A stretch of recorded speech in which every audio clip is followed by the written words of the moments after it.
The pounding woke me up right at midnight. It was not a soft knock. It was not a normal call. They were desperate punches against the solid wood of my front door, as if someone wanted to tear it down with the fury of a caged animal. I sat up in bed. My heart was beating so fast I could feel the pulse in my temples. I had spent my whole life being a quiet man, a man who solved things with words, with patience. But that night, something inside me already knew that words were not going to be of any use. I heard my daughter-in-law screaming my name completely out of her mind. "William, open this damn door right now!" Her voice sounded like a woman on the verge of collapse, hysterical, rabid. She had never spoken to me like that, at least not with that level of contempt. I had changed all the locks recently after what happened, after I discovered what they had been planning behind my back for months. I stood up slowly. My knees hurt a little, as they always do at this hour. 72 years do not pass in vain, although I still feel strong. Strong in the mind, which is what really matters. Shortly after, I heard my son's voice. "This time, I'm coming in, whether you like it or not." And then came the first metallic crash. A brutal, dry sound, as if someone were attacking the door with something heavy. A sledgehammer. My own son had brought a sledgehammer to my house. To the house that I built with my own hands, with my sweat, with 40 years of honest work. I remained silent, not out of fear, not because I did not know what to do, but because I wanted them to feel the weight of that moment. I wanted every second of silence to remind them of who they were and what they were doing. Then, behind me, a calm voice was heard saying, "Let them be. I will get it." I turned the doorknob slowly, with all the calm in the world, and when that door opened, what they found on the other side froze their blood. My name is William Miller. I was born in a small town in the Rust Belt, where the ground is hard and the people are even harder.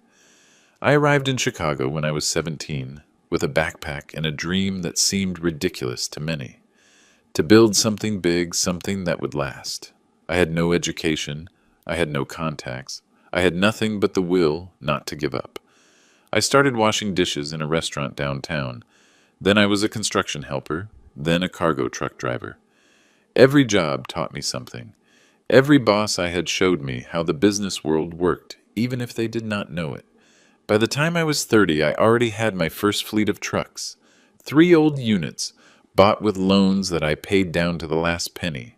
I worked 18 hours a day, slept 4, ate when I could, but I never complained, because I knew that every sacrifice was an investment in the future. By 40, I already had 15 trucks and 2 distribution warehouses. By 50, I had expanded the business to 4 states. Freight transport, logistics, storage, nothing spectacular, nothing glamorous, but solid, profitable, respectable. I married Teresa when I was 25.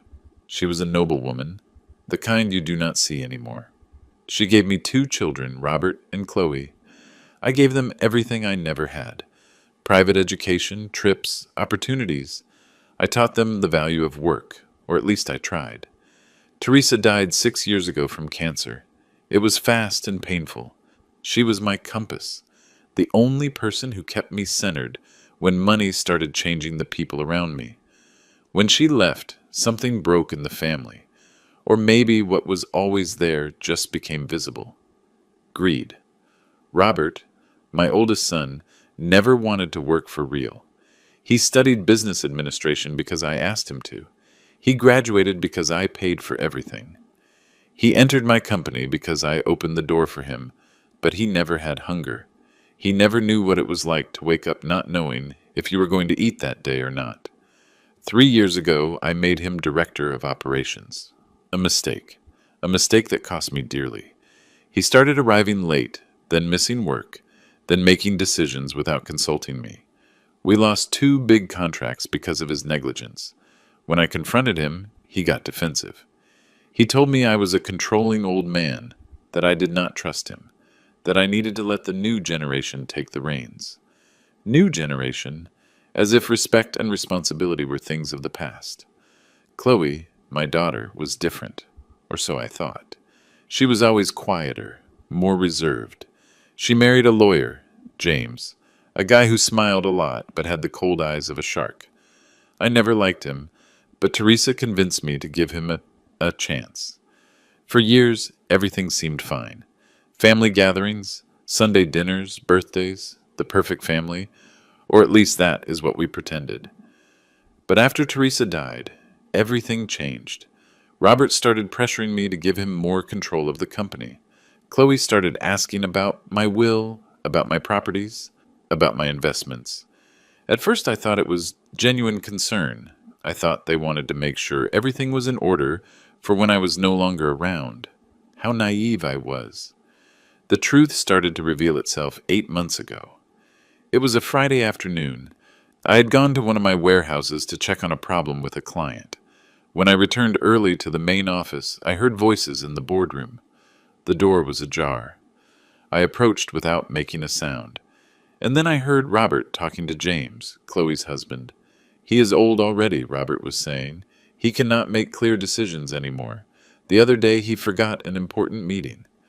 That is perfect, James replied with that lawyer voice that had always given me distrust. We can use that. Mental incapacity due to advanced age. With 2 well-placed medical testimonies, we can get a judge to declare that he is no longer fit to handle his own affairs. My blood ran cold.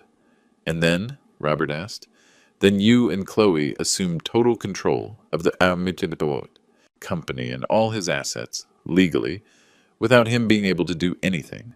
And if he resists, he will not be able to. Once we have the declaration of incapacity, any document he signs will be void. Even if he tries to change his will or sell something, it will have no legal validity. Robert let out a laugh I will never forget. The old man asked for it, always so stubborn, always so controlling. It is time for him to rest and let us do things right. I walked away from that door, feeling like I had been punched in the stomach. My own son, my own blood, planning to steal everything I had built. Not just the money or the company, but my dignity, my freedom, my right to decide over my own life. That night I did not sleep. I sat in the study of my house, looking at photos of when they were children. Robert in his football uniform, Chloe at her high school graduation, Teresa smiling next to them. At what moment did everything go wrong? At what moment did love turn into greed? At what moment did I stop being their father to become an obstacle? I dedicated the following days to investigating. I hired a private detective. I reviewed the company bank movements. I spoke in secret with my trusted accountant, Maurice, a man who had been working with me for 30 years. What I discovered was worse than I imagined. Robert had been diverting funds from the company for the last 2 years. Small amounts at first, then larger ones, always justified as operating expenses, bonuses, or investments. But the money was going to personal accounts, to credit cards, to a condo downtown that he had bought under the name of a shell company. Chloe and James were not far behind. They had convinced Robert that if they managed to declare me incompetent, they could sell the company to a foreign corporation that had been making offers for months. A quick sale, a juicy commission, and then divide everything and live like kings without having to work another day in their lives. They did not just want to rob me. They wanted to erase me. For weeks, I acted as if I knew nothing. I kept going to the office. I kept attending meetings. I continued being old William, the trusting father, the loving grandfather, but every word that came out of their mouths hurt me like a stab wound. Robert would ask me how I was feeling, if I was sleeping well, if I was forgetting things, all with that face of fake concern. Chloe came to visit me with her children, my grandkids, and talked to me about how important it was to have everything in order, about how much they loved me, about how calm they would be if I gave them more access to my accounts in case something happened. James, that damn James, brought me documents to sign. Contracts, powers of attorney, changes in the company structure, all written in that legal language that makes anyone dizzy.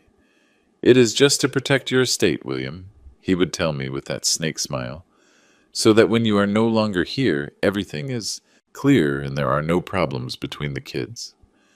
I nodded, smiled, and signed nothing. They started to get desperate. The visits became more frequent, the comments more direct. Robert went as far as telling me he was worried about my mental health, that maybe I should see a specialist. Just to rule things out, Dad, nothing serious. It is normal at your age, normal at my age, as if being 72 automatically made me useless. So I made a decision. If they wanted to play dirty, I could too, but not with their rules, with mine. I hired the best lawyer I could find, not one of those who work for family businesses, but one of those who defend billionaires in complicated cases. I explained the whole situation to him. I showed him the proof, the emails the detective had recovered, the bank records, the recordings. Mr. Miller, he told me, you have two options. You can confront them now and risk a long and painful legal battle, or you can prepare the ground, protect your assets, and wait for the perfect moment to flip the table on them. How much time do I need? 3 months? Maybe 4? You have 2. And so my silent counterattack began. First, I restructured my entire company. I created an armored trust where I placed the majority of my assets. A trust where neither Robert nor Chloe had access, where they did not even appear as beneficiaries. Second, I changed all my wills. The previous ones were nullified. In the new ones, I made it clear that any attempt to declare me incompetent would result in automatic exclusion from the inheritance. Third, I gathered all the evidence of Robert's embezzlement and presented it to the board of directors. Not publicly, not yet. But I left them there, ready to be used at the right moment. Fourth, and this was the most important, I changed all the locks on my house, because I knew that when they realized what I had done, they would come. And they would come with everything.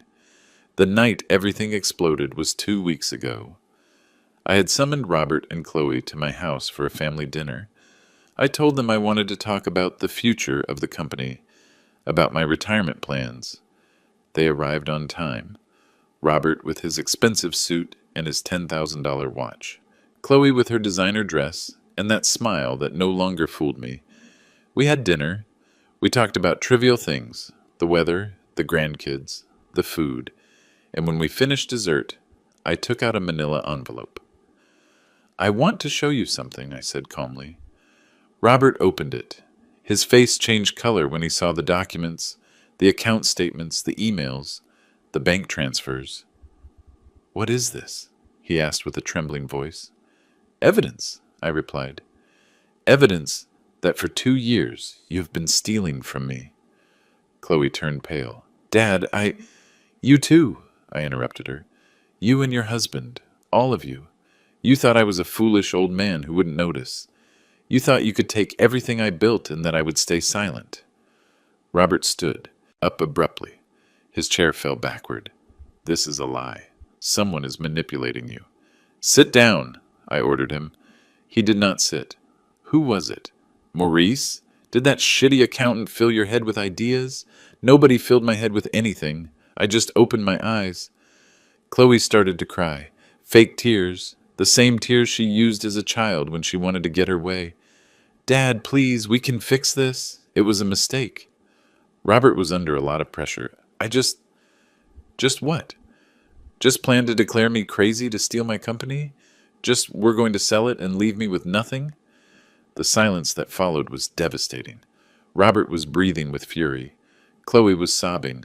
I looked at them with a mixture of sadness and disgust that I never thought I would feel toward my own children. I want you to leave my house, I said finally, and I do not want to see you again until you are ready to face the consequences of what you did.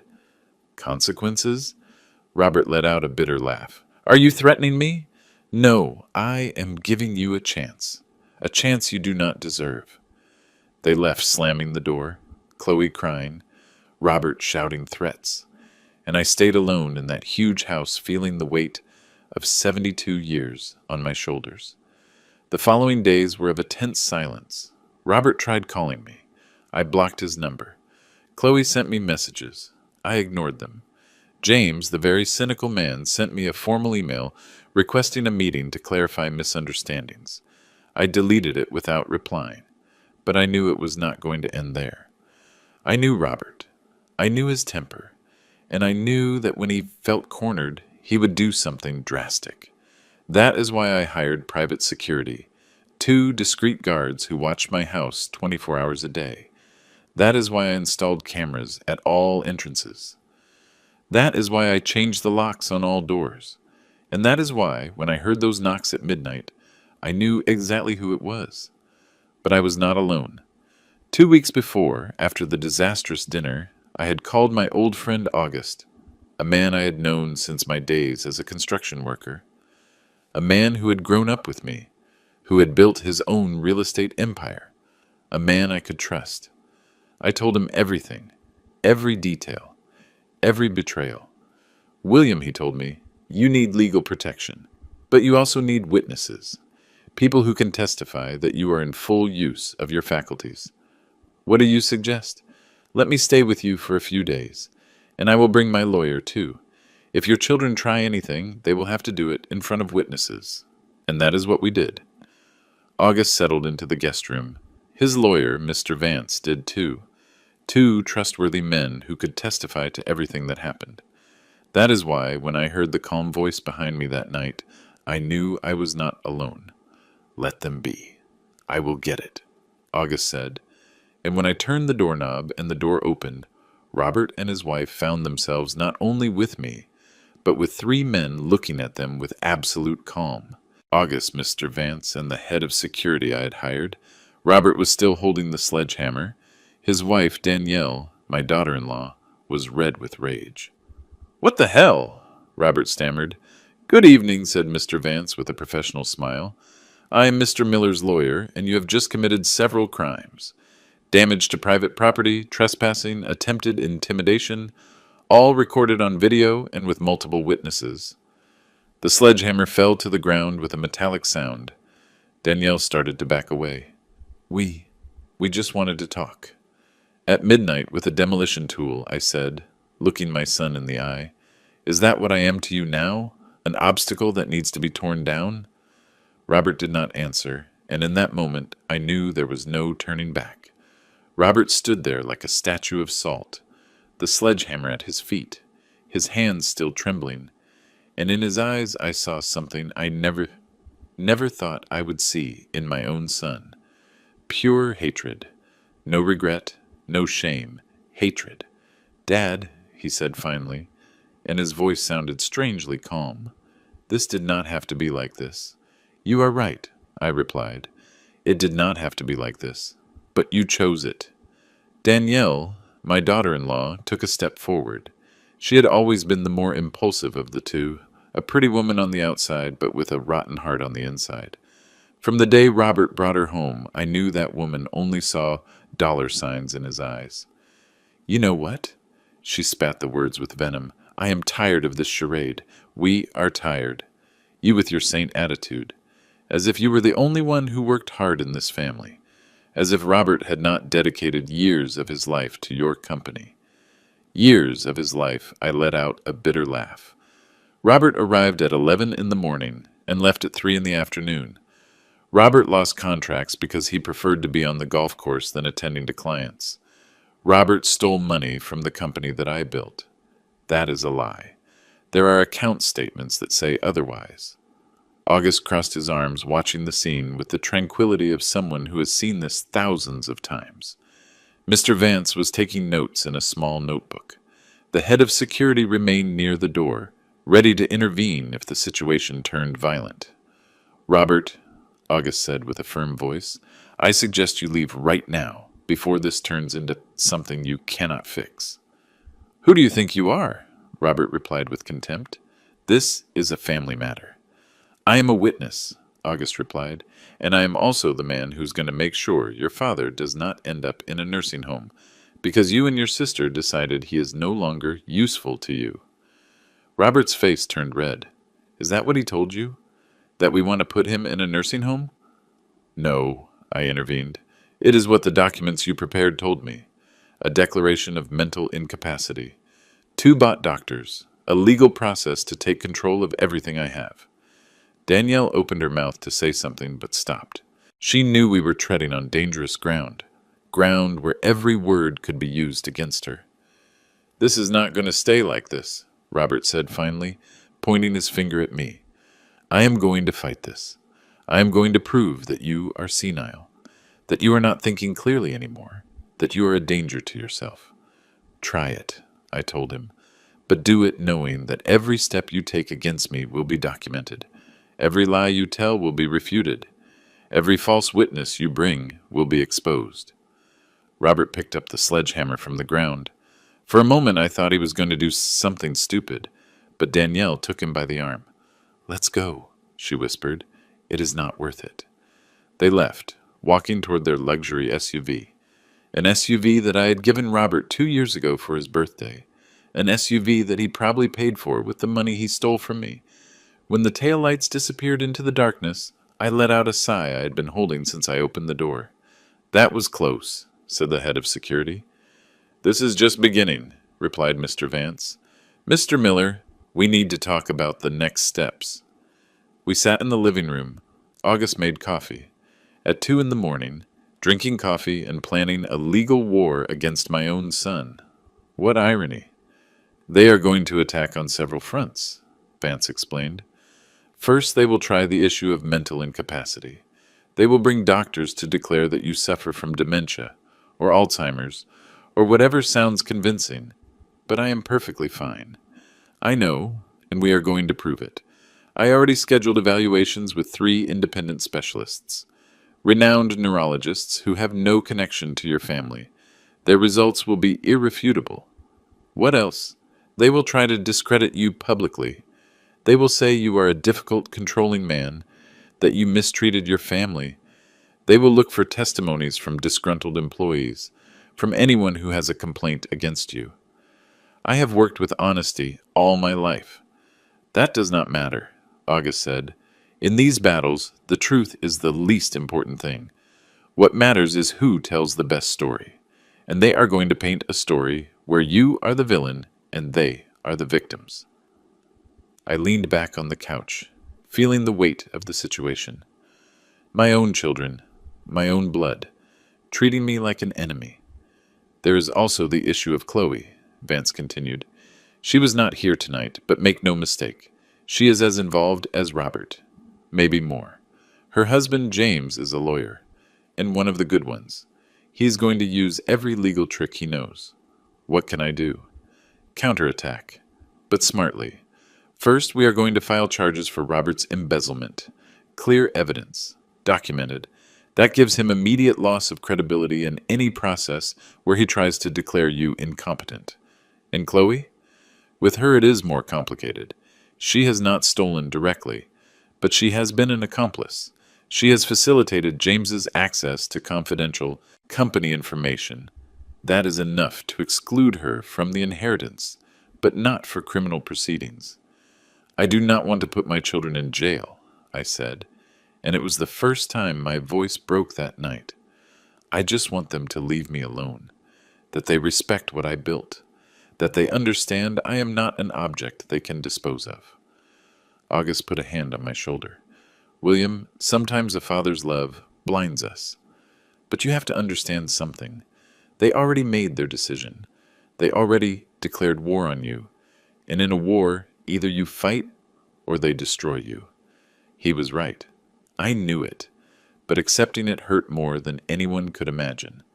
The following days were a whirlwind of legal activity. Mr. Vance filed a formal lawsuit against Robert for embezzlement and misappropriation of funds. The board of directors of my company, seeing the evidence, had no choice but to suspend him from all his duties. Robert ceased to be director of operations.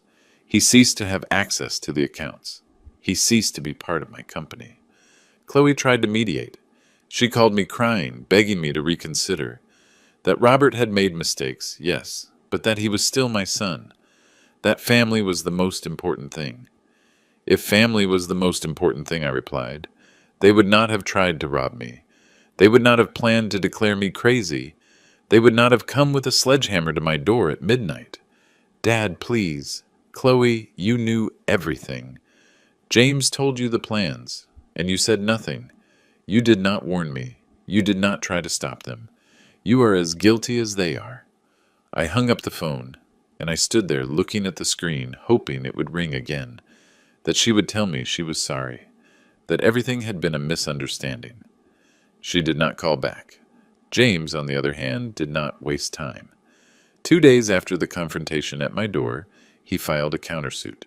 He claimed that I was acting irrationally, that I had cut off all communication with my family without justification, that I showed clear signs of cognitive deterioration. He also requested a temporary restraining order on my assets, arguing that I could squander them or give them away in a state of mental confusion. He wanted to freeze my accounts. He wanted a judge to appoint an auditor to manage my finances. Basically, they wanted to turn me into a prisoner of my own money. But they made a mistake I had anticipated. The medical evaluations that Mr. Vance had scheduled took place that same week. 3 neurologists, 3 exhaustive exams, memory tests, logical reasoning, cognitive capacity. The results were overwhelming. Mr. William Miller is in full use of his mental faculties. He shows no signs of dementia, Alzheimer's, or any significant cognitive deterioration for his age. His reasoning and decision-making capacity is completely normal. When those reports reached the court, James's petition fell like a house of cards. But they did not give up. The next move came from the emotional side. Robert called a family meeting. He did not invite me directly. He asked my grandkids to do it. Sam, the oldest at 17, called me one afternoon. "Grandpa," he said with a trembling voice, "Dad says you are angry with him. He says there's a misunderstanding and he just wants to talk to you." My heart broke a little more. "Sam, son, this is not a misunderstanding. But we are family. Mom is crying all the time. She says you do not love her anymore, that you do not love us anymore either." I closed my eyes. Danielle, using the kids as a weapon. How low. "Sam, I love you guys. You, your sister, your cousins. But what is happening between your father and me is something you cannot understand yet. And it is not your fault. None of this is your fault. So are you coming to the meeting?" "No, son, I am not going." He remained silent for a moment. "Dad says if you do not come, it is because you really do not care about the family anymore. Your father is wrong. Grandma Teresa would never have wanted this." That phrase hit me like a hammer. Teresa. My Teresa. The woman who kept this family together. The woman who would have known what to say, how to fix this. Your grandmother would have been very sad. I said finally, "Sad to see what your parents did. Sad to see how they betrayed me. Grandpa, I do not know what happened exactly, but I do know that you have always been good to us, and I trust you." Those words gave me strength. At least someone in this family still trusted me. "Thank you, Sam. That means more than you can imagine." When I hung up, August found me sitting in the study, staring blankly at a photo of Teresa. "Are you okay?" "No," I replied honestly. "I am not okay, but I am going to keep going anyway. That is the only thing we can do." The family meeting took place without me, but not without consequences. It turned out Robert had invited not only the family, but also some key employees of my company, people I had promoted, people I trusted, and in front of all of them, Robert gave a speech. Maurice, my trusted accountant, told me later what happened. "Mr. Miller, it was horrible. Robert stood there and painted a picture of you, as if you were a tyrant. He said you had been an absent father, that you never had time for them, that you always put work before family. He said that now that you are older, you have become paranoid, and are destroying everything they built together with you." And did people believe him? Some did. Those who do not know you well. Those who only see a successful young businessman and an older man accusing him of serious things. And you, Maurice, what do you think? The old accountant looked at me with those tired eyes that had seen 30 years of ups and downs in my company. "I think Robert is a liar. I think you built all this with your own hands. while that boy could barely carry a box. And I think if we do not stop him now, he's going to destroy everything you took decades to build. What did he do after the speech?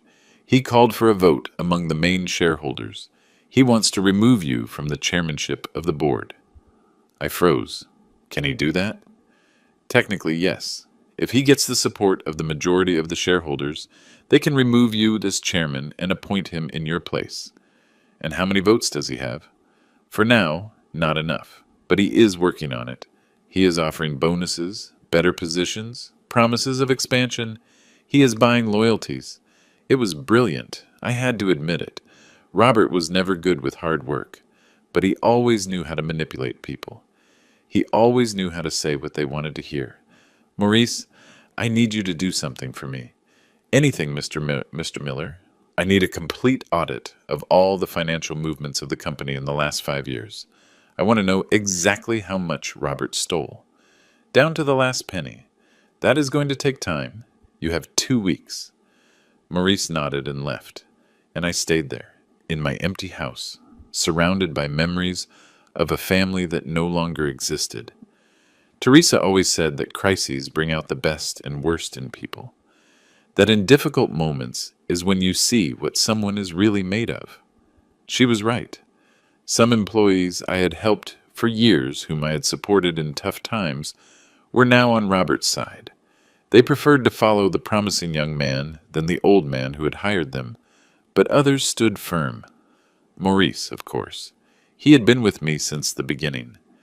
He knew who I really was, Linda, my personal assistant of 20 years, a woman who knew every detail of my life and my company.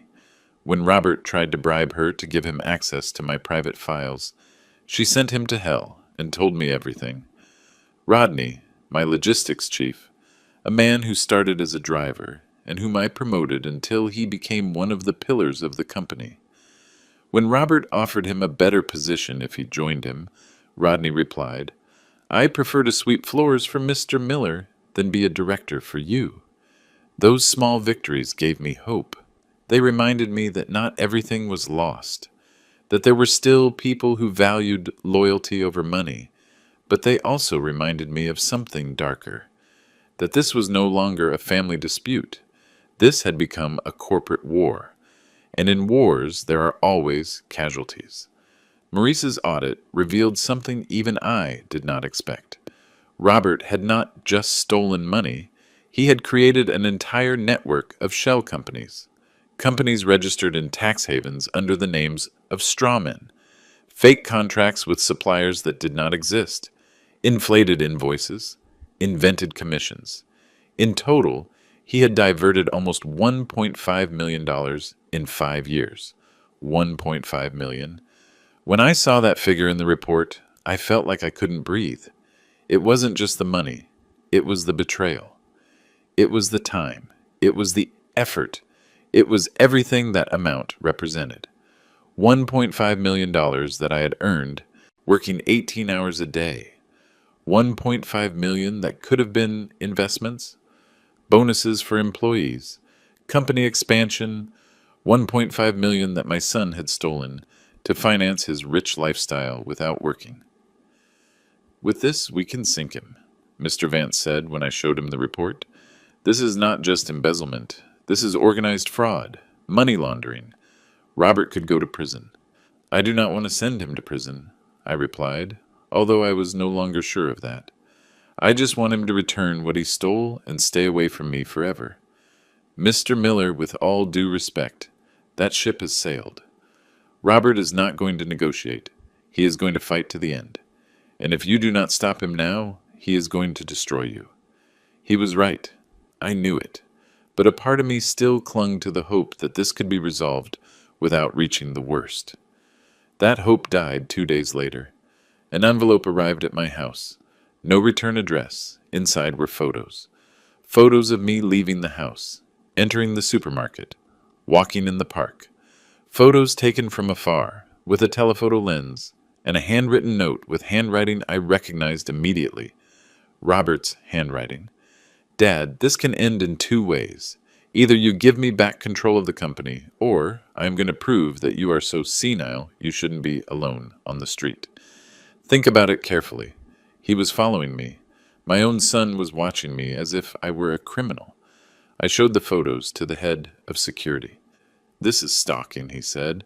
We can ask for a restraining order. Do it. But I knew a restraining order was just a piece of paper. If Robert really wanted to hurt me, a piece of paper wasn't going to stop him. That night, August stayed for dinner with me. How are you holding up with all this? He asked me. Honestly, I do not know. There are days when I want to give up. Days when I think maybe it would be easier to give them what they want and disappear. But you don't do it. No, because if I give up, they win. And they don't just win the company or the money. They win the right to say that I was a senile old man who couldn't take care of himself. And I'm not going to give them that. Never. August raised his glass of wine. To dignity. The only thing no one can take from you if you don't let them. We toasted. And in that moment, I made a decision. If Robert wanted war, he was going to get it. But on my terms. The next morning, I called an extraordinary meeting of the company's board of directors. Robert was not invited. Technically, he was still suspended from all his duties. But I knew he was going to find out. And that was exactly what I wanted. The boardroom was full. 12 board members. Maurice with his binders, Mr. Vance with his briefcase, Linda taking notes, and me at the head of the table, as I had been for 40 years. Gentlemen, I began, I have gathered you here because the time has come to make difficult decisions. You all know the situation with my son, Albert. You have seen the accusations. You have heard the versions. Today you are going to know the full truth. Maurice distributed copies of the audit report. 300 pages of evidence. Numbers. Dates. Transfers. Shell companies. Everything documented with surgical precision. I saw the faces of the board members change as they read. Some turned pale. Others clenched their jaws. Some simply shook their heads in disbelief. $1.5 million, I said, letting the figure float in the air.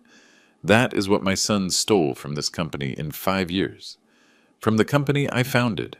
From the company that feeds us all. One of the board members, Mr. Gutierrez, raised his hand. Mr. Miller, it is extremely serious. Why didn't you report it sooner? Because he was my son, I answered with brutal honesty. Because I wanted to believe there was an explanation. Because I still had hope that it could be fixed within the family. But that hope died when he came to my house with a sledgehammer at midnight. There was a murmur of surprise. Not everyone knew that detail. The situation's as follows, I continued. Robert is trying to take control of this company. He is offering favors, promising promotions, buying loyalties, and he is doing it with the money he stole. With our money. What do you propose we do? Mrs. Dominguez, the independent counselor, asked. I propose that we vote for his definitive expulsion from the board, that we initiate legal actions to recover what was stolen, and that we shield the company against any hostile takeover attempt. Hostile takeover? There is a foreign company, Global Logistics International, that has been making offers for our company, offers that Robert and my daughter Chloe were seriously considering. Without consulting me, without informing the board, they wanted to sell it and split the profits. The silence in the room was dense as concrete. Do you have proof of that? Gutierrez asked. Maurice pulled out another binder. Emails, preliminary contracts, secret meetings, everything documented. Gentlemen, I said, standing up, this company is my life. I built it from scratch. I raised it when no one believed in me. I sustained it through crises. I made it grow when everyone said it was impossible. And I am not going to allow my own son to destroy it out of greed. The vote was unanimous. Robert Miller was permanently expelled from the board of directors. Legal actions were initiated. Protections against hostile takeovers were implemented. I had won the first real battle of this war, but the war was just beginning. Robert found out about the meeting that same afternoon, and his response was swift. That night, all my company's social media accounts were hacked. Someone posted fake messages saying the company was bankrupt. that there was accounting fraud, that I had been declared mentally incompetent, and that the company was being run by a group of opportunists. Linda worked all night to recover the accounts and delete the messages, but the damage was already done. Several clients called worried. Some suppliers suspended deliveries. The company stock fell 3 points. "It was Robert," said the cybersecurity specialist we hired. "Not directly, but he paid someone to do it. We can trace it, but it will take time." "How much time?" "Weeks, maybe months." We didn't have 2 months. Every day that passed, Robert gained ground. Every day that passed, more people started to doubt me. Then Chloe made her move. She summoned me to a coffee shop downtown, a public, neutral place. She said we needed to talk, that things had gotten out of control, that she could help solve this. I went, with August waiting at a nearby table and with a recorder in my pocket, because I didn't trust anyone anymore. Chloe arrived 15 minutes late. She was wearing sunglasses and her hair was tied back. She looked tired, thinner than I remembered. "Hi, Dad," she said, sitting in front of me. "Chloe, you look good. I am glad to see you are okay." "Is that what you came to tell me? That you are glad to see me okay?" She sighed. "I came to ask you to stop this. Please. You are destroying the family. I am not destroying anything. Your brother did it when he decided to steal from me. You did it when you decided to help him. Dad, Robert made mistakes. I know. But he is still your son. He is still my brother. Are you really going to put him in jail? He took $1.5 million. Those are not mistakes. That is a crime. The money can be returned. With what? With the money he already spent on luxuries? With the condo downtown? With the trips to Europe? With the $150,000 SUVs? Chloe pressed her lips together. There are ways to fix it. James says we can reach an agreement. Robert returns part of the money, you drop the charges, and we all move on. We all move on, I let out a bitter laugh. Chloe, you tried to declare me crazy, tried to take my company away from me. Your husband drafted documents to do it. And now you come here to tell me that we all move on as if nothing had happened. It was James's idea. I didn't want to, but you did nothing to stop it. Her eyes filled with tears. And this time, for the first time, I saw something real in them, something that wasn't manipulation or theater. She was scared. She whispered, afraid that if I opposed Robert, he would leave me out of everything, afraid that James would leave me if I didn't support him, afraid of being left with nothing. And me? Were you not afraid for me? Did you not think about what they were going to do to me? I thought you would be better off, that in a place where they took care of you, where you didn't have to worry about the company. In a nursing home? I interrupted her. Is that what you thought? That I would be better off locked in a nursing home while you split what I built? Tears ran down her cheeks. I am sorry, Dad. I am so sorry. You know what is saddest, Chloe? That maybe you do feel it, but not enough to have done something different, not enough to have been honest with me from the beginning. I stood up. Tell Robert there are going to be no deals. Tell James to prepare his best legal arguments. And tell yourself that you had the chance to do the right thing and you didn't take it. I walked away from that table feeling the weight of each of my 72 years. Chloe stayed there crying in silence, and a part of me, the part that was still a father, wanted to turn around and hug her. But I didn't, because sometimes love is not enough. Sometimes dignity has to come first. The following days were like walking through a minefield. Robert hired his own lawyers, not one or two, a full team from an international firm, people who charged $1,000 an hour and had a reputation for winning impossible cases. They filed a massive countersuit. They accused my company of accounting irregularities. They said I had used corporate funds for personal expenses, that I had given contracts to friends' companies without following proper procedures, that I had run the company as if it were my personal kingdom without accounting to anyone. Some accusations were ridiculous. Others had a grain of twisted truth. Yes, I had hired companies of acquaintances, but because they were the best in their field, and because I personally knew their work. Yes, I had used company money for some expenses, but legitimate expenses, documented, approved by the board. But Robert knew that in the court of public opinion, the truth matters less than the narrative. And he was building a narrative where I was an old despot, clinging to power, incapable of recognizing that it was time to hand over the reins. The media started covering it. First internet portals, then local newspapers, then national news. Prominent businessman faces lawsuit from his own children for alleged fraud. Miller family in legal war for control of transport empire. Children accuse father of manipulation and abuse of power. My name, the name I had built for decades with honest work, was now being dragged through the mud. Linda brought me the press clippings every morning. I read them with a cup of coffee growing cold in my hands. Mr. Miller, she told me, do not read those things. They are only going to hurt you. I need to know what people are saying. I need to know what I am fighting against. But the truth is that every article was a dagger. Every headline was a wound. And some days I wondered if it was worth fighting. Those were the days I looked at Teresa's photo on my desk. What would you do? I asked that image frozen in time. How would you solve this? And although she couldn't answer me, I knew what she would say. Teresa was always stronger than me, wiser, firmer when it was necessary to be. William, she would tell me with that soft but firm voice she had, it is not about winning or losing. It is about being able to look at yourself in the mirror every morning and know you did the right thing. And that was the only thing keeping me standing. But Robert had more tricks up his sleeve. One morning an IRS inspector arrived at my house with a tax audit order. They wanted to review all my tax returns for the last 10 years. It is standard procedure, the inspector said. Someone filed an anonymous complaint suggesting fiscal irregularities. Someone. Robert.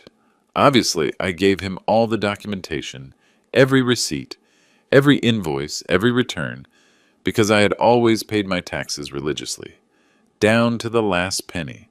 But an audit like that takes time. And in the meantime, the shadow of suspicion remains. Clients get nervous. Suppliers start asking for advance payments. Banks double-check every transaction. Robert knew exactly what he was doing. He didn't need to win that battle. He just needed to create enough chaos to weaken me. And it was working. The company started losing contracts. Clients of years, people with whom I had worked for decades, started looking for other providers. Not because they doubted the quality of our service, but because they didn't want to be associated with a scandal. Rodney, my logistics chief, arrived one afternoon with the worst news. Mr. Miller, we just lost the contract with Northside Mercantile. It was our biggest client. Why? They said they are restructuring their operations. But I spoke to my contact there. The truth is they are worried about this whole legal situation. They don't want to get involved. That contract represented 20% of our annual revenue. Can we survive without it? Yes, but it is going to be tight. And if we lose another big client, we are going to have to lay people off. Lay people off. Families that depended on my company. Parents who used that salary to feed their children. Students who worked part-time to pay for college. All that at risk because of my own son's greed. That night, August found me in the study, staring into the void. Are you considering giving up? He said. It wasn't a question. I am considering how many innocent people are going to suffer for this war. Employees who have nothing to do with this. Families who are going to be left without income. If you give up, do you think Robert is going to take care of them? No. Do you think he's going to run the company better than you? No. Then what is going to happen to all those employees when Robert takes control and sells it to that foreign company? How many are going to lose their jobs when they decide to optimize operations? I didn't answer because I knew the answer. In corporate acquisitions, the first thing they do is cut staff. Eliminate redundancies. Translation, fire people. You are not fighting just for yourself, William. August continued. You are fighting for all of them too, and if there is anyone who can save this company, it is you. He was right, as always. But I need a plan, I said. I cannot keep reacting to what Robert does. I need to take the initiative. What do you have in mind? I leaned on the desk, looking at the documents scattered in front of me. Contracts, financial statements, organizational charts. And then I saw it. The answer had been there all along. I am going to do something I should have done years ago, I said. I am going to protect this company not just from Robert, but from anyone who tries to use my age or my condition as an excuse to take it from me. How? I am going to create a corporate structure where I stop being the only point of control, where there is a strong operating board, where there are clear rules of succession, where no one, not even my children, can take control without first proving they are qualified to do so. August smiled. That is brilliant. It takes away their main argument, that you are an old man clinging to power. Exactly. And at the same time, I protect what I built. If something happens to me, the company goes on. If I become truly incapacitated one day, there is a clear process. But no one can simply steal it because they think they deserve it. Robert is going to go crazy when he finds out. Let him go crazy. I am tired of playing defense. I spent the next 2 weeks working with Mr. Vance and a team of corporate consultants. We restructured the entire company. We created a 7-person operating board. Competent people, loyal people, people who knew the business from the inside. We established clear rules. To be considered for CEO of the company, any candidate had to have at least 10 years of industry experience, a proven track record of success, and the approval of at least 5 of the 7 board members. Robert did not qualify. He wasn't even close to qualifying. We also created an irrevocable trust for the majority shares, a trust where I was the beneficiary as long as I lived, but which would then be distributed according to very specific rules, rules that could not be changed, rules that protected the employees, the clients, and the company itself. And finally, I did something I never thought I would do.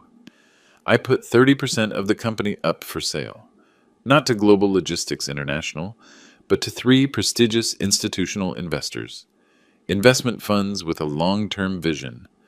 With that money, I paid off all the company's debts, created a contingency fund, and deposited a substantial amount in a separate account, specifically destined to recover the money Robert stole through legal processes. When everything was ready, I called a press conference. The media that had been crucifying me for weeks suddenly became very interested when I announced a major statement regarding the future of Miller Transport. The press room at the hotel where we made the announcement was packed. Cameras, journalists, some of my employees who wanted to be present. I stood in front of them all with August by my side and gave the most important speech of my life. Ladies and gentlemen, I began, the last few months have been difficult for me and my family. Many things have been said, some true, many false. Today I want to set the record straight. I paused, looking directly at the cameras. My name is William Miller. I am 72 years old, and I am in full possession of my mental faculties, as confirmed by 3 independent medical evaluations which are available to anyone who wants to review them. Some journalists scribbled furiously. I founded Miller Transport 40 years ago with a borrowed truck and a dream. Today it is one of the most important logistics companies in the country, and today I am announcing changes that will ensure it remains so for the next 40 years. I explained the restructuring, the new operating board, the succession rules, the partial sale to institutional investors. These changes prove that I am not clinging to power. I am clinging to doing things right, to protecting the jobs of 800 families that depend on this company, to maintaining the quality and service that has characterized us. Then came the hard part. I also want to talk about my son, Robert Miller. The murmur in the room intensified. Robert worked at this company for several years, and during that time, he diverted approximately $1.5 million in corporate funds for personal use. I have complete evidence of this, which has been presented to the corresponding authorities. Camera flashes, shouted questions, chaos. I raised a hand to ask for silence. I know that for many this is a family scandal. For me, it is a personal tragedy. But it is also a question of justice, and in this company justice applies equally to everyone, including my family. "Mr. Miller," shouted a journalist, "are you saying you are going to put your own son in jail?" "I am saying that the consequences of a person's actions do not disappear because that person is my son.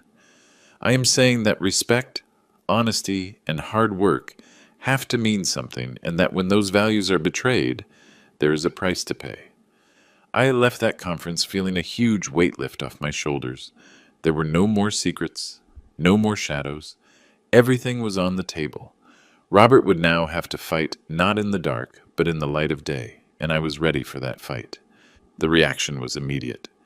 That same night, Robert gave his own press conference. Improvised, disorganized, desperate. He stood in front of the cameras with Danielle by his side, and with a lawyer who looked uncomfortable. I watched it live from my house. August, Maurice, and Mr. Vance were with me. None of us said anything while Robert spoke. We just watched. "My father's sick," Robert said with a trembling voice, faking emotion, not physically but mentally.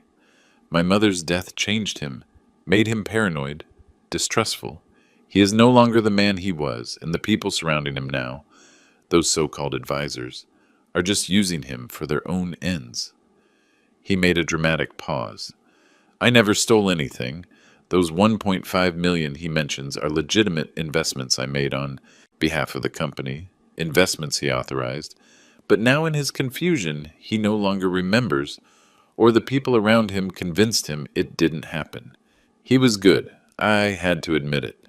If I didn't have the proof, if I didn't have the emails, the transfers, the testimonies of Maurice and other employees, if it was just my word against his, maybe people would believe him. But I had the proof. Why did I go to his house that night?" Robert continued. "Because I was desperate. Because my father wasn't answering my calls. Because I was worried he was alone with people who don't have his best interests in mind. Yes, I took a tool, because I thought something bad had happened to him. Because I am his son and I love him." Danielle was crying by his side. Perfect soap opera tears. "Today my father publicly accused me of being a thief, exposed me before the whole country, destroyed my reputation, and did so based on manipulated information by people who want to keep his company." Robert looked directly at the camera. "Dad, if you're watching this, please, seek help, seek treatment. Don't let these people keep you away from your family. We are still here. We still love you. But you need help." The conference ended. Journalists shouted questions. Robert left without answering any. I turned off the TV. "He is good," said August. "Very good. He twisted everything to make himself the victim." "But he has no proof," replied Mr. Vance. "He only has words. We have documents." "In the court of law, maybe," I said. "But in the court of public opinion, words can be more powerful than documents. People want to believe in dramatic stories, in the worried son, in the confused father." "So, what do we do?" Maurice asked. "Nothing," I replied. "We let the authorities do their work. We let the numbers speak for themselves, and we continue with the restructuring of the company." But inside, I felt like I was fighting a battle on too many fronts. The legal battle, the media battle, the emotional battle of seeing my son destroy his own life just to destroy mine, and I wondered how much more I could take. The following days were a whirlwind. Social media exploded with divided opinions. Some supported me, saying I was doing the right thing defending my company. Others attacked me, saying I was a terrible father, prioritizing money over family.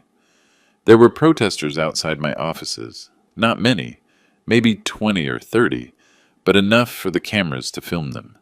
They carried signs. "Family comes first. Mr. Miller, forgive your son. Money is not more important than blood." Robert had organized them, obviously, but it worked. The images appeared on all the news shows. Inside the company, morale was on the floor. Employees didn't know what to believe. Some thought I was a hero defending what I built. Others thought I was being too hard on Robert. Linda organized a general meeting. All employees, 800 people gathered in the main warehouse. I stood in front of them with a microphone in my hand. I know it has been a difficult few days, I began. I know there is uncertainty. I know some of you are worried about your jobs, and I want to be completely honest with you. I paused, looking at those faces I knew. People who had worked with me 10, 20, 30 years. People whose children I had been godfather to. People who had been at Teresa's funeral. This company is going through a crisis, not a financial crisis. Our numbers are solid. We have contracts, we have clients, but we are in a crisis of confidence. And that crisis was caused by mistakes that were made. Serious mistakes. Someone in the back shouted, "Mr. Miller, don't leave us." Others joined the shout. A spontaneous applause began to spread through the warehouse. I felt a lump in my throat. "I am not going to leave you," I said when the applause died down. "But I need you to trust me. I need you to understand that the decisions I am taking are not to hurt you. They are to protect you. To protect this company that feeds us all." "And Mr. Robert," someone asked, "is it true what they say?" "What I say is true," I replied. "Robert took money that did not belong to him. Money that belonged to you, too. Every dollar he stole was a dollar less for bonuses, for improvements, for expansion that could have meant more jobs. There were murmurs, but Robert is my son, and part of me will always love him. Part of me will always wish things had been different. But love does not mean allowing someone to destroy you. Love also means setting boundaries. It means saying, 'This is wrong, and there have to be consequences.'" A woman in the front row, Mrs. Higgins, who had worked in cleaning for 25 years, raised her hand. "Mr. Miller, my son made mistakes when he was young. He was in jail for 2 years, but when he got out, I gave him another chance. And now he is a good man. Can't you give Mr. Robert another chance?" The question hit me like a punch. "Mrs. Higgins," I said softly, "I would give Robert another chance. But for that, he would have to admit he did something wrong. He would have to return what he took. He would have to ask for forgiveness, and not just from me. From all of you, because he stole from all of you, too." "And if he does?" she asked. "If he admits and asks for forgiveness?" "Then we will talk," I replied. "But until that moment, the legal consequences have to run their course." The meeting ended with applause, not unanimous, but loud enough to give me hope. I left that warehouse feeling that maybe, just maybe, things could turn out okay. But that night, I received a call that changed everything. It was from Sam, my grandson. "Grandpa," he said with a broken voice, "I need to talk to you." "Sure, son, what is wrong?" "It is about Dad. He is very bad." My blood ran cold. "Bad how?" "Yesterday I found him drinking in his office at 10 in the morning, and he was crying. I had never seen him cry, and he says weird things." "What kind of things?" "He says if he loses the trial, he is going to lose everything, that they are going to take our house, that we are going to end up on the street." Mom is hysterical. My sister won't stop crying, and I don't know what to do. My heart broke. Not for Robert, but for those kids who weren't to blame for anything. "Sam, listen to me closely. Whatever happens with your father, you and your sister are going to be fine. I give you my word. No one is going to take your house. No one is going to leave you on the street. You promise?" "I promise." He stayed silent for a moment. "Grandpa, can I ask you something?" "Whatever you want. Did Dad really do what you say?" The question I had been avoiding. "Yes, Sam, he did. Why? Why would he do something like that?" "I don't know, son. Sometimes the people we love make decisions we don't understand, decisions that hurt us, and we have to learn to live with that." "Do you still love him?" "Dad? Yes," I replied, and it was the most painful truth I had spoken. "I love him, but that doesn't mean I can ignore what he did." "I love him too," said Sam, "but I am angry with him, very angry." "It is okay to be angry. It is normal. Is it going to get fixed someday?" Are you guys going to talk again? I don't know, Sam. I hope so, but that depends on your father, on the decisions he makes now. After hanging up, I stared at the phone for a long time. August entered the study. Are you okay? No, I replied. I am not okay, but I'm going to keep going anyway. 3 days later, the news I was waiting for arrived. The prosecutor's office had accepted the case. The evidence I presented was enough to proceed with formal charges against Robert for fraud and embezzlement. They were going to issue an arrest warrant. When Mr. Vance told me, I didn't feel triumph. I didn't feel satisfaction. I just felt a deep emptiness. When? I asked. Tomorrow or the day after, depends on judicial procedures. And then? Then he will have to appear before a judge. They can give him bail, or they can order preventive detention. Depends if the judge considers there is a flight risk in the shell companies, the overseas accounts. That could complicate things. If the judge thinks he has hidden assets and resources to flee the country, he is not going to give him bail. I closed my eyes. I do not want him to go to jail, I said. I want him to return the money. I want him to admit what he did. I want him to learn the lesson, but I do not want to see him locked up. Mr. Miller, that no longer depends on you. The legal process has already begun. Now it is the state proceeding. He was right. I had set this in motion, and now it was like a rock rolling down a mountain. I couldn't stop it anymore, even if I wanted to. That night I couldn't sleep. I sat in the study looking at old photos. Robert as a child, in his school uniform, Robert at his college graduation, Robert on his wedding day, smiling as if he had the world in his hands. At what moment did everything go wrong? Was it my fault? Did I work so much I didn't give him enough attention? Did I give him too much without making him earn it? Was it Teresa's death that broke the balance? I had no answers, only questions that tormented me in the dark. At 3 a.m, my phone rang, a number I didn't recognize. Hello, Dad. It was Robert. Robert, I know they are coming for me tomorrow. I know what you did. His voice sounded strange, calm, too calm. Robert, if you hand over the money, if you admit what you did, we can talk to the prosecutor's office. We can negotiate. I am not going to admit anything because I did nothing wrong. Robert, please, think about your children. Think about Sam and your daughter. They need you to be strong now, to do the right thing. The right thing? He let out a bitter laugh. Like you? Destroying your own family for money? It is not for money. It was never for money. Then why? For pride? Because you can't stand someone disobeying you? Because you need to prove you are still the all-powerful patriarch? It is out of respect, Robert. Out of dignity. Out of principles. Things I thought I had taught you. The only thing you taught me was that work is more important than everything. That money is worth more than people. That being successful means sacrificing everything else. That is not true, is it? How many of my birthdays did you miss? How many soccer games? How many nights did I go to bed without you having come home?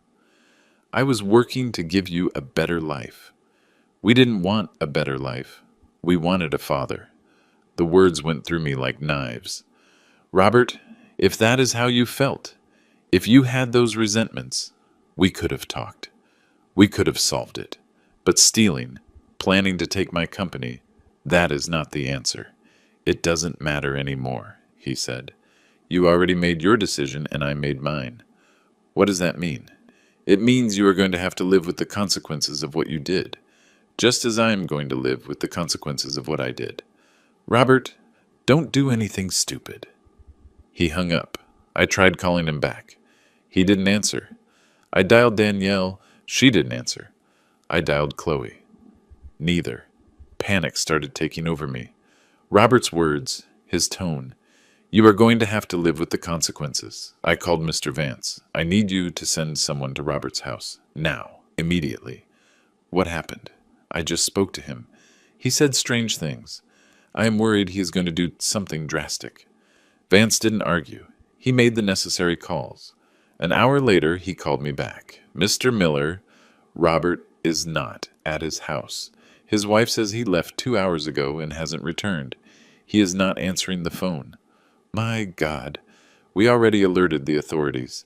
If he appears somewhere, they are going to let us know. I spent the rest of the night awake, pacing the house like a caged animal. Every minute seemed like an eternity. Every time my phone rang, my heart skipped a beat. At 7 in the morning, I finally received the call. It was Chloe. "Dad," she said, and she was crying. "Robert is in the hospital." My blood froze. What happened? They found him in his car, in a parking lot. He had taken pills, a lot of pills. The world stopped. Is he alive? They pumped his stomach. He's going to be fine, physically. But Dad, he left a note. What did it say? Chloe was sobbing so hard she could barely speak. It said he couldn't take it anymore, that the shame was too much, that he preferred this to going to jail, and that he hoped you could live with what you had done. My legs failed me. I let myself fall into a chair. Where is he? At Angel's Hospital. But Dad, he doesn't want to see you. They told him you were on your way, and he got very upset. The doctors say you can't go in. I have to see him. You can't. Not now. Please. Just give us time. She hung up. And I stayed there in my study, surrounded by everything I had built, everything I had fought to protect.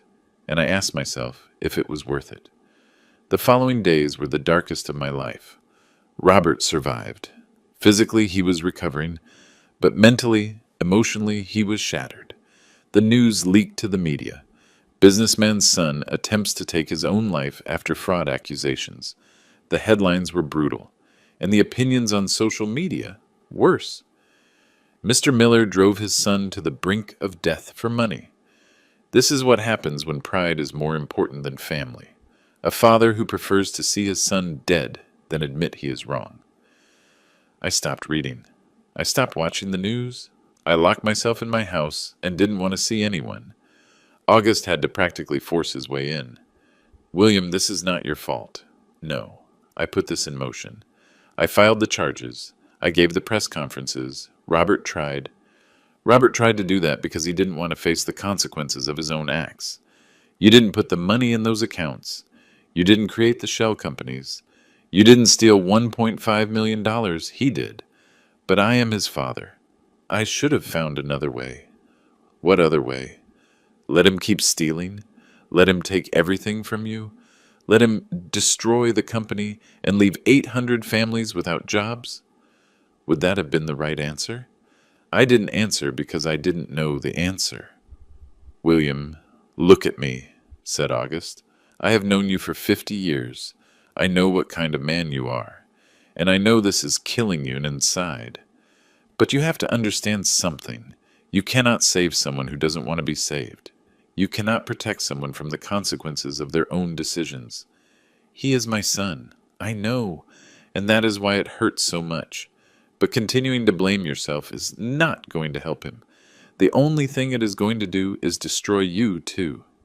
He was right, as always, but knowing he was right didn't make it hurt less. A week later, Robert was discharged from the hospital. He didn't go home. He went directly to present himself to the authorities with his team of lawyers. The judge, considering the recent attempt and the testimony of psychologists, granted him bail. But with strict conditions, he couldn't leave the country. He had to report every week to the court, and he had to undergo psychological treatment. The legal process would continue. But at least Robert wouldn't be in preventive detention. Chloe came to see me 2 days later. She arrived at my house at sunset. She looked tired, haggard, as if she had aged 10 years in 2 weeks. "Can I come in?" she asked from the door. Of course, we sat in the living room, the same place where we had had so many family dinners, so many celebrations, so many happy moments that now seemed to belong to another life. "How is Robert?" I asked. "Alive. That is the best I can say. The doctors say he is stable. But Dad, he is broken. Completely broken. I am sorry. I really am sorry. I know," she said, "and I think he knows it too, although he will never admit it." We remained silent for a moment. "I came to tell you something," she said finally. Something I should have told you a long time ago. Tell me. You are right. About everything. Robert stole that money, and I knew it. James told me it was just resource optimization, that it was normal in business. But I knew it was wrong, and I said nothing. Her eyes filled with tears, and when they planned the mental incapacity thing, I knew it too. And I didn't say anything either, because I was afraid. Afraid of losing my share of the inheritance. Afraid that James would get mad at me. Afraid of being left with nothing. Chloe. But what happened with Robert? That opened my eyes. I saw my brother in that hospital bed, with tubes everywhere. And I realized that money doesn't matter. The company doesn't matter. None of that matters if we lose what is really important. And what is really important? Family. True family. Not the family that pretends everything is fine while inside it is rotting, but the family that can be honest, that can make mistakes and admit them, that can get hurt and still find a way to heal. She wiped her tears. Dad, Robert has to face the consequences of what he did. I understand that. But he is my brother, and you are my father, and I don't want to lose either of you. You are not going to lose me, Chloe. But will we be able to be a family again one day? The question I had been asking myself for weeks. I don't know, I replied honestly. I don't know if we can go back to being what we were. But maybe we can be something new. Something different. Something more honest. Chloe nodded. James and I are getting divorced, she said suddenly. What? I can't go on with him. Not after all this. Not after seeing how he manipulated everything. How he used us all for his own benefit. Chloe, you don't have to make those decisions now. Yes, I have to take them. Because if I have learned something from all this, it is that I can no longer let fear guide my life. I can no longer keep quiet when I know something is wrong. I approached her and hugged her. For the first time in months, I hugged my daughter.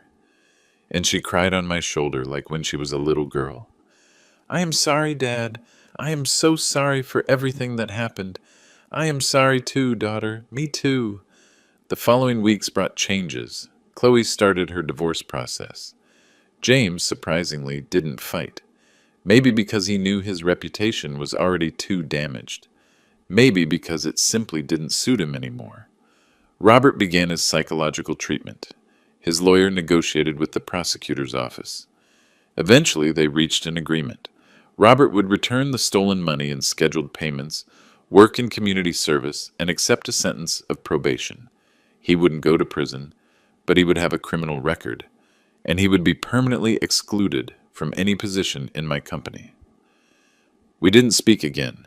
Neither he nor I were ready, but at least there was no longer that open war. There was something resembling a cold truce. The company stabilized. The contracts we had lost, some returned when they saw the restructuring was serious. Others didn't return, but we found new clients. Linda, Maurice, Rodney, and the rest of the team stood firm. And little by little, morale started to recover. Sam, my grandson, started visiting me on Sundays. At first it was awkward. We didn't know what to talk about, but eventually we found our rhythm. Grandpa, he told me one day, do you think Dad and you are going to talk again someday? I hope so, Sam, but it is going to take time, a lot of time. Would you teach me about the business? He asked suddenly. When I am older, I want to work at the company, but really work, like you did. I felt a lump in my throat. Are you sure? After everything that happened, because of that very reason, I want to prove that our family can do things right, that we can be honest, that we can earn things on our own merit. I looked at him and saw something I hadn't seen in a long time. Hope. Then I am going to teach you everything I know, but you are going to start from the bottom, like I started. Sounds perfect to me. Today, 6 months after all that, I sat in my study with a cup of coffee. The sun was coming in through the window. Outside, the garden was full of flowers Teresa had planted years ago and that I had continued tending. August stopped by to visit me. How do you feel? He asked. Tired, I replied, but at peace. At peace? Yes, because I did what I had to do. It wasn't easy, it wasn't perfect, and it didn't end how I would have wanted, but it was the right thing. No regrets? I thought about it for a moment. Some. I wish I had talked more with Robert when he was young. I wish I had spent more time with my children. I wish Teresa were here to help me navigate all this. But I do not regret defending my principles. I do not regret protecting my dignity. August nodded. Teresa would be proud of you. You think? I know. She always said that the most important thing about a man is not what he has, but who he is when everything else collapses. I smiled. She was always wiser than me. A few weeks later, I received a letter. It was from Robert. Handwritten. 3 pages. It didn't say, I am sorry. It didn't ask for forgiveness. It didn't admit guilt. But it did say this. Dad, I don't know if someday we will be able to talk again. I don't know if someday you will be able to forgive me, or if I will be able to forgive you. But I want you to know that I am working on myself. I am going to therapy. I am trying to understand why I did what I did, and I am trying to be better. Not for you, not for anyone else, but for me, and for my children, because I don't want them to grow up with a broken father. Robert. I folded the letter and put it in my desk drawer next to the photos of when he was a boy, next to the memories of better times. It wasn't a happy ending. It wasn't the hug and reconciliation one sees in movies, but it was a beginning, a small step toward something that maybe someday could look like healing. Now, when I look back, I understand some things. I understand that respect is not inherited, it is earned, and it is maintained with actions, not with words. I understand that family love does not mean allowing them to destroy you. It means setting boundaries. It means defending what is right, even when it hurts. I understand that old age does not turn you into a disposable object. It does not take away your right to dignity. It does not take away your voice. And I understand that the hardest battles in life are not against external enemies. They are against the people we love when their actions force us to choose between them and ourselves. There are nights when I still ask myself if I did the right thing, if I was too hard, if I should have given in, if I should have forgiven faster. But then I remember that night, the pounding on my door at midnight, the sledgehammer, the screams, the threat, and I remember that I didn't start this war. I just defended myself. And that, at the end of the day, is the only thing that matters. To you who have listened to my story until the end, I want to tell you something. Maybe you are young and you think this is never going to change you. That love is enough. I hope you're right. I hope you never find yourself in the situation I found myself in. But if someday you find yourself there, if someday the people you love betray you, if someday you have to choose between your dignity and keeping the peace, choose your dignity. Because in the end, when everything else collapses, when the money goes and people abandon you, the only thing you have left is your capacity to look at yourself in the mirror and recognize the person you see. And that person deserves respect. Your respect. It doesn't matter how old you are. It doesn't matter how weak others see you. It doesn't matter if they are your family or your friends or anyone. Your dignity is not negotiable. Your voice matters. Your life matters. And if you have to fight for that, then fight. Fight with honor. Fight with justice. But fight. Because giving up is not love. Giving up is betraying yourself. And that is something we must never do. This is my story. The story of an old man who refused to be invisible, who refused to be discarded, who refused to stay silent when his own blood tried to bury him alive. It is not a perfect story. It does not have a fairy tale ending, but it is real, it is honest, and it is mine. My name is William Miller. I am 72 years old. I built an empire from scratch. I defended it from my own children. And I am still here, still standing, still with dignity, And that, my friends, is the only thing that really matters. Thank you for listening. God bless you. And remember, never, never, never let anyone take away your dignity, because it is the only thing that really belongs to you.